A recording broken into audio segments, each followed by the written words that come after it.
Hello, my name is Catherine Okello, and I'm here to talk about cultural adaptation challenges facing the lost boys of Sudan and the responsive host countries. Now, to give you a little bit of a background, during the 1980s, thousands of boys fled from South Sudan into Ethiopia, which was prompted by bombings done by the Khartoum government in the North Sudan. Following the coup in Ethiopia, the boys were driven by gunfire back towards South Sudan across crocodile-infested waters and other various dangers, and the boys resettled in Kenya for several years before being relocated in Western countries. Now we move on to key terms and definitions. Cultural adaptation, according to one scholar, is the means of conforming to one's environment as a result of an inherent drive to maintain his or her internal equilibrium. And the cultural adaptation experience has two components. One is acculturation, and the other is enculturation. And enculturation is something that typically happens during your lifetime as you learn what your society views your role ought to be. However, in the case that we'll see with the refugee children, the lost boys of Sudan, what happens is the enculturation process is interrupted. Now, I digress. Back to the main point, the key terms and definitions. Acculturation is said to consist of social and psychological challenges that take place between individuals and their cultures. Now, we've already touched upon enculturation, so I won't go into that again, but I hope I've left you with a firm understanding of that term. Now we move on to the rationale. Acculturation, as it pertains to communication theory, is widely studied with regards to immigration. Two principal components within the immigration and acculturation studies include voluntary immigrants, people who've left just to migrate to another country, and then those who flee desperate circumstances, or refugees. Now, we continue with the rationale on these grounds that the lost boys of Sudan are a unique group to study for a variety of reasons. First, they're virtually homogeneous in culture, demographic, and experience. Secondly, they are the largest exodus of unaccompanied children to date and have experienced the longest period of unaccompaniment or lack of parental supervision to date. And then a couple other reasons here. When doing my research, primarily the countries that are most featured are China, Japan, India. There's a lot of work on American Indians in acculturation, and the Latin countries in acculturation and migration. And so I found very limited work on African refugees. And this may be because they're just not received in the same volume. And the majority of them are still in Africa today. Additionally, I want to state that few studies have been found also regarding the acculturation of unaccompanied children, and this also makes it not only unique but also important to study, as there's never a want of dictators, if you haven't noticed. And there may be revolution after revolution, but there's always a chance that history can repeat itself, as long as there are people that do not have the courage to stand up, or there are dictators that can beat people low enough. Now we move on to an introduction. Refugees face many challenges with regards to cultural adaptation. Some refugees find themselves in countries where they find open hostility towards any sort of adaptation or assimilation. And this is common in third countries for reasons we'll touch upon later. Now, often refugees are settled into a final country of residence, and refugees also face many psychological challenges in this adaptation process. Now we move on to possible outcomes, and we look at Berry's model of acculturation. This is a four-part model with components of assimilation, integration, marginalization, and separation. Now, one writer stated that acculturation may enhance one's life or may virtually destroy one's ability to carry on. Now, this is a very drastic extreme from one's life being enhanced all the way to someone's life being utterly destroyed for reasons that we're going to examine a little bit more closely now. Now we move on to adjustment factors. The adjustment factors in the cultural adaptation process include the sociocultural acculturation difficulties as well as psychological difficulties. The sociocultural aspects include gender roles or perceived gender roles, verbal and nonverbal cues, articles, i.e. clothing, scarification, which was common in South Sudan, as well as values that the quasi-encultured child may still hold on to and has been influenced by. Now, the psychological factors include post-traumatic stress syndrome, coping mechanisms, and disorders as a result of the violence, bloodshed, and extreme uncertainties these refugee children face.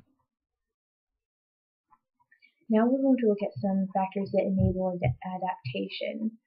The primary thing, which is key in every study that was done, is interaction with the host culture. And this can take place in venues such as jobs, education, miscellaneous healthcare services, shopping, for groceries or clothing, your day-to-day interactions. Also, interaction with support services such as NGOs and social services are helpful as well. Now, it is important to note that goal-oriented and flexible personalities are those best given to adaptation with a positive outcome. Now we look at limiting factors.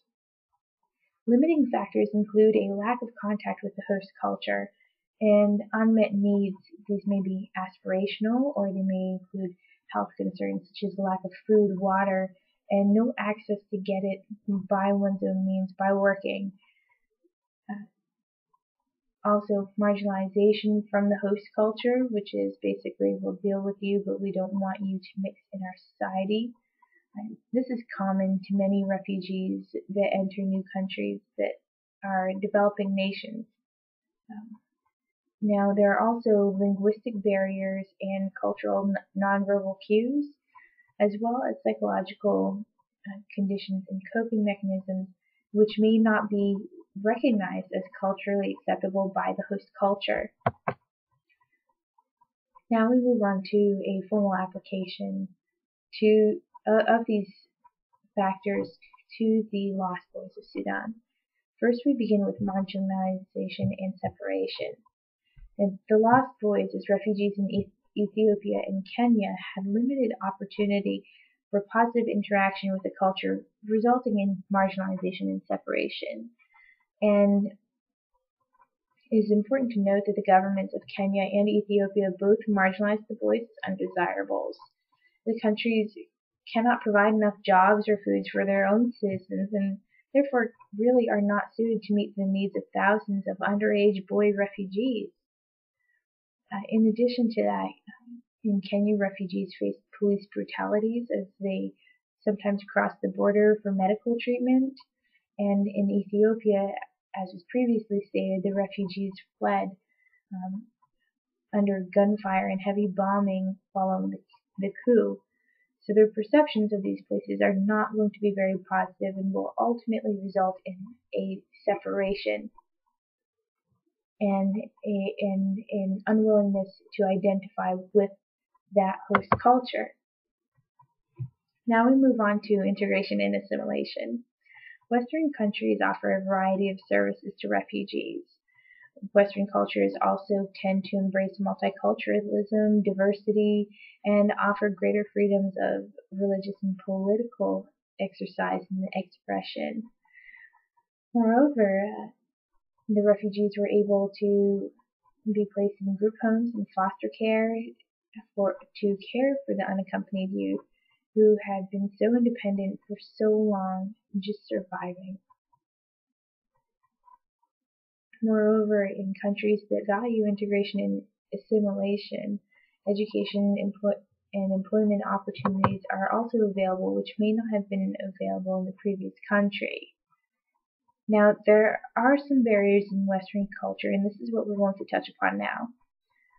While many of the refugees enjoyed greater freedoms of mobility and expression, refugees do face continuous challenges such as ethnocentrism and stigma because of speech styles, such as speaking in metaphor, and accents resulting in employment difficulties.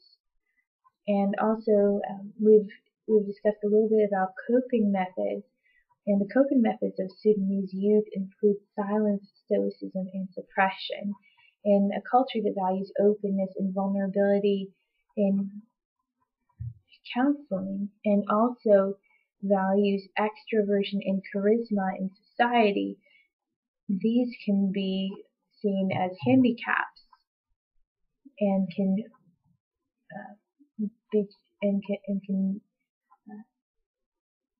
can impact the way that the refugee is judged. Now, in the foster families, additional differences were experienced, such as a perceived lack of gratitude towards the refugee's host family, as well as differences in perceptions on gender roles and age preference, and clothing and hygiene differences as well. Now we move on to facilitating improvements. Refugee agencies, NGOs, and social services need to have employees that are specifically trained towards cross-cultural competence. Agencies in turn need to provide information to refugees and host families in order to know what to expect in the intercultural communication exchange.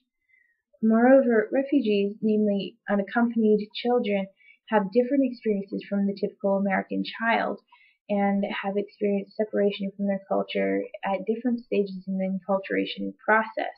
Therefore, they should not be judged based upon Western principles of communication and mental health, but rather should be shown a measure of grace and patience. Now I'd like to take this time to make some concluding remarks. The refugee crisis in Africa is overwhelming. As of 1999, there were 9 million refugees on the African continent. 9 million. And in Western society, since we have that tendency to want to help other countries, to want to help those who are less well off, it's important to recognize how we communicate is not going to necessarily be received in the right way, or perhaps other people have different communication styles based on what is suitable in their culture. So it's important to listen more fully and more attentively, and to speak less, and to digest what the person is saying, and to want to understand. Communication is understood by the receiver, and it's up to the communicator to ensure that they are communicating intentionally to make a clear understanding available of what they have said.